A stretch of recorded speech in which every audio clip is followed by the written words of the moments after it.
Black Cypress Basin, Louisiana, 1847. The morning came in thick, and wet, and wrong. Fog rolled low over the water, clinging to the cypress roots like something alive, something breathing. And before the sun even broke the horizon, 4 men were already preparing to hunt. Ezra Pike stood at the edge of the plantation yard, tightening the strap on his gun belt, jaw set, eyes cold. "She's gone," one of the stable hands muttered behind him. Not just gone, escaped. 17 years old, barefoot, and somehow, she had snapped iron. The broken shackles still lay on the dirt, twisted open like they had been pulled apart by something that refused to stay owned. Cole Mercer crouched beside them, running a hand over the metal. "These weren't cut," he said quietly. "They were forced." Ezra didn't respond. He didn't care how she did it, only that she had. And if word spread, if other slaves started believing chains could break, that was worse than losing property. That was losing control. Within the hour, they were ready. 4 men, all armed, all experienced, all certain. Ezra Pike, the overseer, a man who had spent 15 years breaking people down to obedience. Cole Mercer, his right hand, quiet, sharp, the kind who noticed things too late. And the Boone brothers, local trackers, raised in these waters, or so they liked to claim. They mounted their horses just as the fog thickened, like the swamp itself was pulling a curtain close behind them. "The trail's fresh," one of the Boones said, pointing toward the tree line. "She's got maybe 6 hours on us." Ezra smirked, slow, confident. 6 hours won't save her. They rode in without hesitation, because men like them had never needed hesitation. They had hunted men, women, runaways, dogs, guns, ropes. It always ended the same way. The deeper they moved into Black Cypress Basin, the quieter it became. No birds, no frogs, no movement, just water, and roots, and fog thick enough to swallow distance whole. The horses started reacting first, ears twitching, nostrils flaring. One of them refused to step forward. "Stupid animal," Boone muttered, yanking the reins. But the horse wasn't stupid. It just knew something the men didn't. They found the tracks not long after. Clear, too clear. Small bare footprints pressed into soft mud, leading straight ahead. No hesitation, no confusion. Like she wasn't running. Like she was guiding. Cole slowed his horse slightly, eyes narrowing. "You see this?" Ezra didn't turn. "I see a girl who doesn't know how to cover her tracks." Cole shook his head, just barely. "No," he said, quieter now. "I see someone who wants to be followed." Ezra finally glanced down, then forward again, then scoffed. "She's scared, nothing more." But something in his voice didn't land as solid as it usually did. They kept moving, deeper, water rising to the horse's knees, then dropping again. Cypress trees growing tighter, closer, their roots twisting up from the earth like bones clawing toward the surface. Then, they lost the sound of their own horses' hooves. The mud swallowed it. Everything became muted, dull, like the world had been wrapped in wet cloth. And that's when they heard it. A sound, soft, distant, almost melodic. One of the Boone brothers turned his head. "You hear that?" The others didn't answer, because they did, and they didn't like it. It wasn't birds. It wasn't wind. It sounded like someone humming, low, slow, like a lullaby dragged through water. Cole shifted in his saddle. "That ain't normal." Ezra snapped back immediately. "Everything in this place ain't normal." But his hand had already moved closer to his rifle. The tracks continued ahead. Still clean, still easy. too easy. And then, they stopped. Right at the edge of a fallen cypress trunk. The mud beyond it, undisturbed. Nothing. No prints. No direction. Just gone. One of the Boone brothers dismounted, crouching low. "She didn't fly," he muttered. Cole scanned the area, eyes moving from water, to roots, to trees.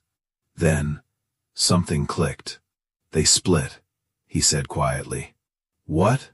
Ezra snapped. Cole pointed. "There. Faint. Almost invisible. Tiny impressions leading left. Another set, barely visible, leading right. And a third, circling back behind them. The girl hadn't disappeared. She had multiplied. For the first time, none of them spoke. The swamp felt different now. Closer. Like it had leaned in, just a little. Ezra straightened slowly, jaw tight, eyes hard again, forcing control back into his voice. "Fine," he said. "Then we cover more ground." Cole looked at him, hesitated. Just a fraction too long. "That's not a good idea." Ezra cut him off. "It's a girl. Not a spirit. Not a threat. Just a girl." He turned to the others. We split into pairs. No one argued. Because men like them didn't turn back. Not for fog. Not for silence. Not for something they couldn't explain. They separated at the fallen tree. 2 going east. 2 heading west. Each group disappearing into the mist, until the others were no longer visible. No longer audible. No longer there. And high above them, hidden between twisted branches and hanging moss, she watched. Still. Silent. Unmoving. Her bare feet pressed against the bark. Her breathing slow, controlled. Eyes tracking each man as they vanished deeper into her world. She didn't run. She didn't rush. She didn't make a sound. Because the moment they split, the hunt ended, and something else began. The swamp did not move, but it remembered. Long before the men entered Black Cypress Basin, before the rifles, before the ropes, before the idea of ownership ever reached these waters, there had been another way of living here. And Dinah Reed had learned it young. Not from books, not from anyone who wrote laws or owned land, but from a woman who had survived long enough to forget fear, her grandmother. "She listens," the old woman used to say, tapping her ear gently. Not with this, but with everything. Dinah had been small then, bare feet in black water, hands brushing moss, eyes watching things most people never noticed. "Water don't lie," her grandmother whispered once. "It tells you where you can step, and where it'll take you under." She learned early how the mud shifted before it swallowed, how birds went silent before strangers came, how the air itself tightened just before danger arrived. And most important, she learned this: the swamp wasn't something to survive. It was something to understand. "White men come in here," her grandmother had said one night, voice low, steady. "They think this place is empty." She shook her head slowly. "They see water, trees, darkness. But they don't see what's watching them back." Dinah never forgot that. Because she had seen it. The way the swamp changed when anger entered it. The way sound carried wrong. The way footsteps echoed where they shouldn't. And the way fear spread faster than anything else in this place. Back in the present, Dinah moved through the branches without a sound. Her body pressed low, balanced, precise. Every movement measured, every breath controlled. Below her, the men were separating. Exactly where she needed them. Exactly when. She had watched them long enough to know how they thought. Men like Ezra Pike didn't slow down. Didn't question. Didn't listen. They forced their way forward, and called it strength. Dinah let out a slow breath, barely visible in the damp air. Then she moved. Not running. Never running. Just repositioning. She dropped from the tree silently, landing in shallow water without a splash. Feet finding solid ground where none appeared to exist. Because she knew where it was. Because she had walked this path 100 times, in darkness. Somewhere to the east, one of the Boone brothers cursed under his breath. Lost already.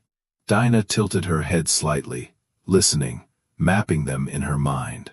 Distance, direction, breathing patterns, fear. She reached into the fold of her dress, pulling out a small piece of carved wood, smooth, worn, shaped by years of use. Not magic, not charm, just memory. Her grandmother's hands, guiding hers, bending branches, tying roots, setting tension into living things. This trap had been growing for months, not built in a day, not placed in panic, shaped, slowly, patiently, like the swamp itself. Dinah crouched low, eyes fixed ahead. She could hear him now. Heavy steps, too loud, too careless. One of the brothers, alone, exactly where she needed him. He moved closer, boots dragging through mud, breathing uneven, rifle loose in his hands. He wasn't hunting anymore. He was trying not to get lost. Dinah didn't move, didn't blink, didn't rush, because rushing was how you died here. The man froze, looked around. "Hello?" he called, voice tight now. No answer. Only fog. Only silence. And then, one more step. The swamp answered. A sharp crack tore through the air, followed instantly by a scream. Raw, animal, uncontrolled. The man dropped hard, leg caught, twisted, pinned between bent cypress limbs that snapped tight like jaws. God! Help!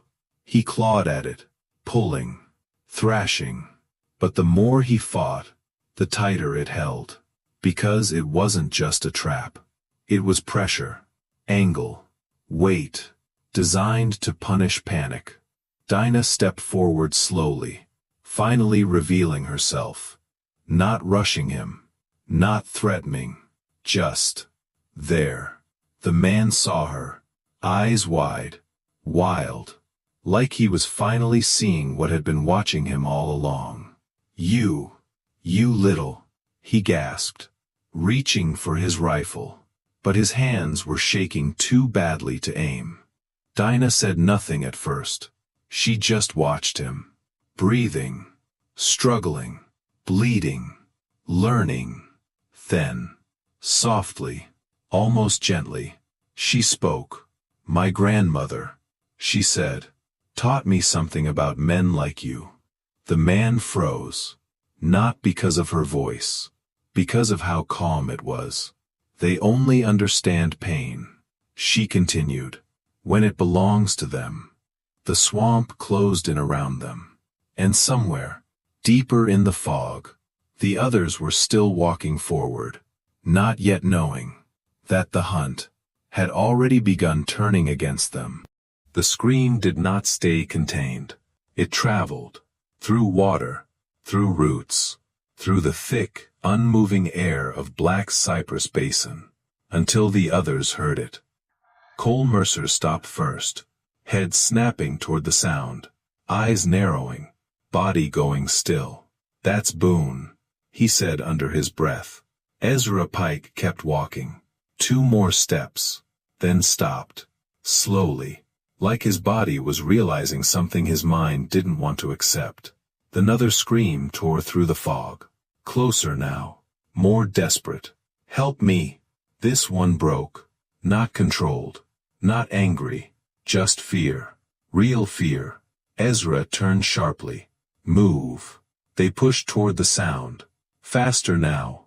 Branches tearing at their coats. Boots slipping in mud that seemed to pull harder than before. The swamp didn't guide them. It resisted them. Roots catching ankles. Water deepening where it shouldn't. trees closing tighter, forcing them to fight for every step. By the time they reached the clearing, it was already too late. The first thing they saw was blood, dark, spreading slowly into the water. Then the trap. Then the body. Boone lay twisted, leg crushed inside bent cypress limbs that had snapped back into place, his face pale, eyes open, but no longer seeing. Cole dropped beside him, hands moving instinctively, checking, hoping, then stopping. He's gone. Ezra didn't answer. He just stared, jaw clenched so tight it trembled. This wasn't supposed to happen. Not like this. Not to them. Trap, Cole muttered, looking closer. This was built. Ezra's head snapped toward him. What? Cole pointed, voice tightening. Look at the bend, the tension, the way it locked. This wasn't random. For the first time, Ezra Pike didn't have an answer. Because if it wasn't random, then it meant they weren't alone. Cole slowly stood, turning in place, eyes scanning the fog. Where is she? No reply. Only that sound again, low, melodic, coming from everywhere, and nowhere. Ezra grabbed his rifle fully now, finger near the trigger. This ends now. But even as he said it, the words didn't land, didn't carry weight. Because something had already shifted. They weren't in control anymore. Cole glanced back toward the path they came from, and froze. Ezra. Ezra didn't look. What? Our tracks. Now he turned. Slowly. And saw it. The ground behind them was wrong. Their footprints didn't lead straight back. They curved, bent, looped, crossing over themselves, twisting in directions they never walked. That's not possible, Ezra muttered. But it was. Because while they had been focused forward, something had been changing behind them. Not magic. Not illusion. Just, small adjustments. Branches moved. Soft ground shifted. Landmarks altered just enough to break direction. Cole exhaled slowly. She's hurting us. The word hung there. Heavy. Unwelcome. Ezra shook his head immediately. No. But it sounded weaker now. Less certain. Another sound cut through the air. Not a scream this time. A splash. Deep. Heavy. From somewhere to their left. They turned instinctively. Too fast. Too reactive. And that was the mistake. They moved toward it. Together. Fast. Not thinking. Not checking. Just chasing. Because men like them didn't stop. They pursued. The ground changed underfoot. Softer. Wetter. But they didn't slow. Didn't notice. Didn't listen. Until Cole dropped. One step. Gone to the knee. Then deeper. Mid-thigh. Ezra. He grabbed for something. Anything. But his hands found only slick roots. Shifting mud. Nothing solid. The ground beneath him wasn't ground. It was a skin. A thin layer stretched over something waiting. Ezra lunged forward, grabbing Cole's arm. Pulling. Straining. Muscles locking. You're fine. Just hold. But Cole wasn't fine. Because the more he struggled, the deeper he went. Pull me out. Cole gasped, voice cracking. Panic rising fast now. Pull me. Ezra pulled harder. Boots sliding. Grip tightening. But the swamp didn't fight them. It accepted them. Slowly. Inevitably. Like gravity. Cole's eyes locked onto Ezra's. And something changed. Not anger. Not command. Just fear. Real fear. Don't let go. Ezra didn't answer. Because he already felt it. His footing slipping. The ground beneath him giving just enough to tell him. One more second, and he would join him. Cole saw it too. And in that moment, he understood. Not everyone walks out. His grip tightened once. Then loosened. Just slightly. Enough. Go. He whispered. Ezra shook his head. No. Go. The word snapped. Sharp. Final. Ezra let go. Cole vanished. Fast. pulled under with a wet, choking sound. Hands gone, face gone, voice gone, like he had never been there at all. Only ripples remained. Then even those faded. The swamp smoothed itself over. Closed. Finished. Ezra stood frozen, breathing hard, hands shaking, looking at the place where a man had just existed, and now didn't. He turned slowly, and for the first time, he didn't look like a hunter. He looked like something that had wandered too far into a place it didn't understand. And somewhere beyond the fog, Dinah moved again, not rushing, not chasing, just guiding, because now, there was only one direction left for him to go, and it wasn't out. Ezra Pike didn't run. Not at first. He stood there, alone, breathing hard, staring at the place where Cole had disappeared. Like if he looked long enough, the swamp might give him back. It didn't. The humming was closer now. Not distant anymore. Not faint. It moved through the trees like something alive. Circling. Patient. Ezra turned sharply. Rifle raised. "Show yourself!" His voice cracked through the swamp. Loud. Desperate. Wrong. And the swamp answered. With silence. Then, a step. Behind him. Ezra spun. Rifle up. Finger tightening. And there she was. Standing just beyond reach. Still. Calm. Unarmed. Dinah Reed. Not hiding. Not running. Just watching. For a moment, neither of them moved. Ezra's breath came fast, uneven, eyes wide, trying to understand what he was looking at. Because she didn't look like prey. She didn't look afraid. She didn't look like anything he knew how to control. "You," he said, voice dry. "You did this." Dinah didn't answer. She took one step forward. Slow. Measured. And Ezra flinched.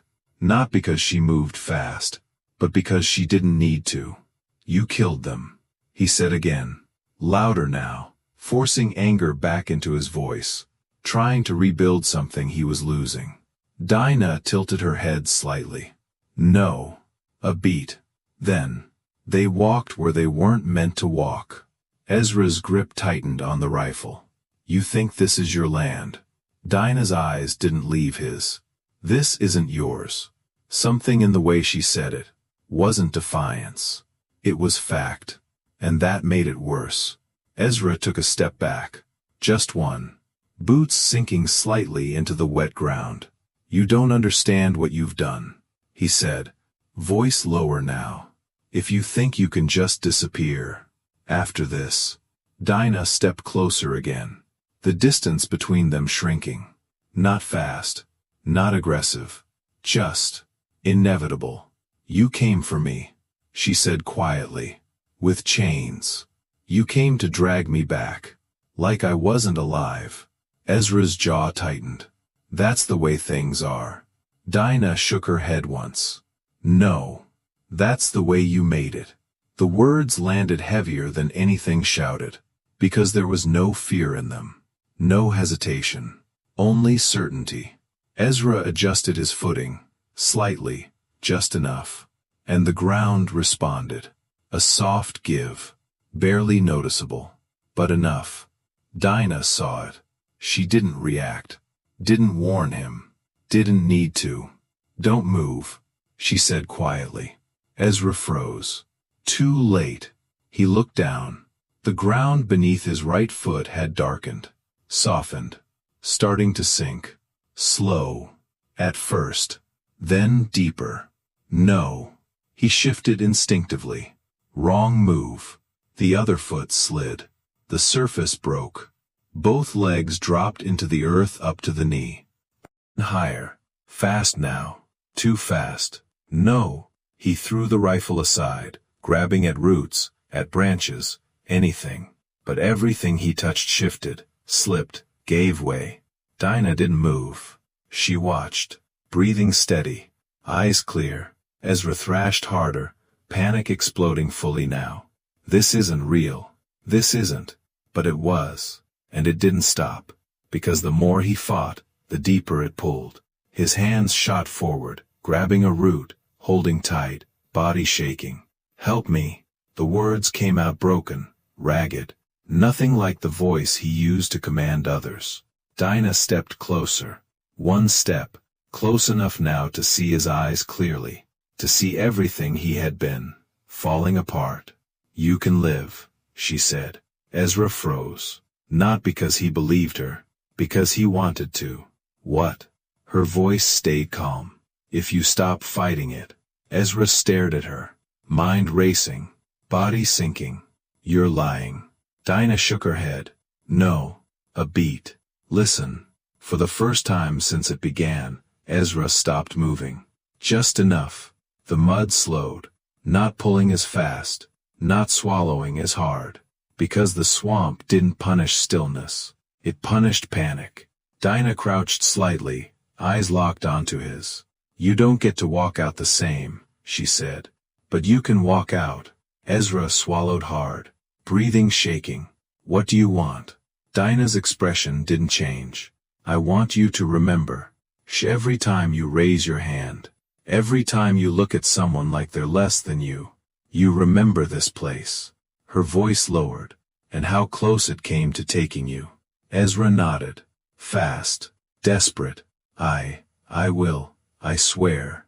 Dinah didn't react, because promises meant nothing here. Only choices. She stood slowly, stepped back, giving him space, not helping, not pulling, just allowing. "Follow the dry ground," she said quietly. "Not what looks easy." Then she turned, and walked away. No rush, no glance back, just gone into the fog, like she had never been there at all. Ezra stayed still, breathing, shaking, waiting. Then slowly, carefully, he shifted his weight, testing, listening. The mud resisted, but didn't pull. He moved again, slower, smarter, following roots, pressure, instinct he didn't know he had.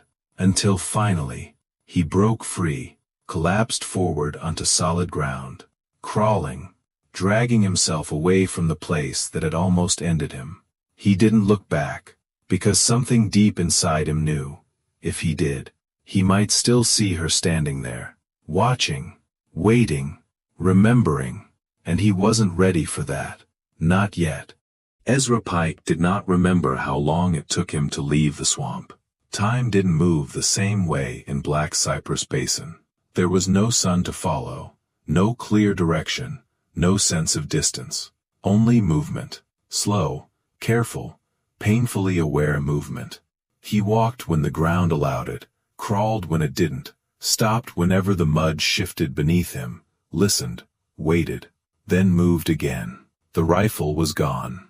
The men were gone. Everything that had made him dangerous had been stripped away, and what remained was something quieter, something smaller. The humming never came back, not once, and somehow, that made it worse, because now the swamp wasn't speaking to him anymore. It had already said what it needed to say. On the second night, he stopped trying to fight it, stopped forcing direction, stopped pretending he was still in control. He watched the ground, the water, the roots, like she had. Follow the dry ground, not what looks easy. He repeated it under his breath, again and again, like it was the only thing keeping him alive. On the third morning, the fog thinned, just slightly, enough for light to break through. Gray, weak, but real. And for the first time since entering, Ezra saw something that didn't belong to the swamp. A fence post, crooked, half-rotted, but standing. He stumbled toward it, then past it, until the ground hardened beneath his boots. Solid, still, not shifting, not watching. He kept walking, didn't stop, didn't look back, not even once, because something inside him understood that the swamp didn't end behind him. It stayed with you. When they found him, he didn't look like the man who had gone in. His clothes hung loose, his face hollow, eyes distant, like he was still seeing something no one else could. Sheriff Dubois knelt beside him. "Ezra, what happened in there?" Ezra blinked slowly, tried to speak, failed. Then finally, "We weren't hunting her." A pause. His voice cracked. "She was hunting us."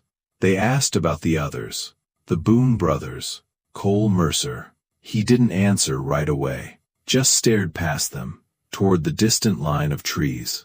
"Don't go in there," he said quietly. No one laughed, because something in his voice made it clear this wasn't a story. It was a warning. They sent another group. Of course they did. More men, more guns, more confidence. They went in at dawn, just like before. And just like before, they didn't come back. After that, people stopped trying. Not because they believed the stories, but because enough men had vanished to make disbelief expensive. Weeks passed, then months, and something else began to change. It started small. One slave gone, then another, then two more from a neighboring plantation. No chains, no signs of struggle, just absence. And sometimes, if you knew where to look, you could find it. A broken shackle, left near the edge of the water. Footprints, bare, leading into the basin, never coming out. Some said she was still there, moving through the trees, watching, guiding. Not a ghost, not a spirit, just a girl, who had learned how to survive in a place no one else understood. And once you understood it, you didn't run from the swamp. You became part of it. Years later, Ezra Pike never picked up a whip again, never raised his voice the same way, never walked near the edge of Black Cypress Basin. But sometimes, on quiet mornings, when the fog rolled low across the fields, he would stop, go still, listen, and for a moment, just a moment, he could almost hear it again. That low, steady melody, moving through the air like memory. And every time he heard it, his hands would shake, just enough to remind him, some places don't forget, and some people, once they stop being prey, never become prey again.